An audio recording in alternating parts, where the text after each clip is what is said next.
just a bit of technical knowledge that in the Income Tax Act, there are what is known as head of income. So if you are a salaried person, that income which you get as a salary from your employer is to be offered for tax under the head salaries. If you have rental income, you have rented out your house or office premises, etc., the rental income is to be offered for tax under the head income from house property. And similarly, there are other heads like business income, etc.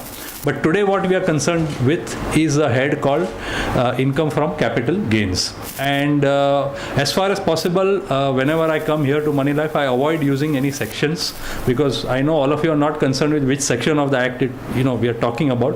What you are concerned with is the concept. So I avoid using sections, but where I feel that that section is very important and you must be aware of that section number, I keep that section on the slide just for future reference. So what is capital gains? Capital gains is a profit or gain arising from the transfer of a capital asset, and that is called as capital gains. So profits and gains arising from transfer of a capital asset is called as capital gains, and that is charged to tax under the head capital gains. So therefore, what are the preconditions for any capital gains? First of all, there should be a capital asset. That capital asset should be transferred during the previous year.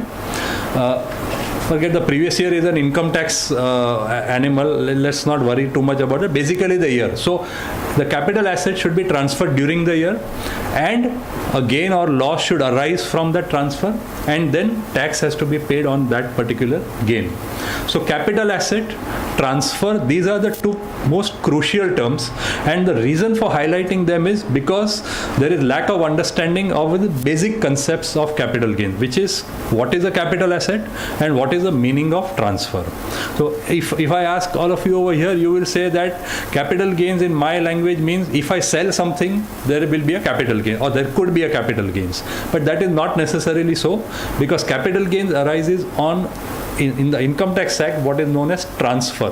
Transfer could be something other than sale also. That is why I have highlighted it.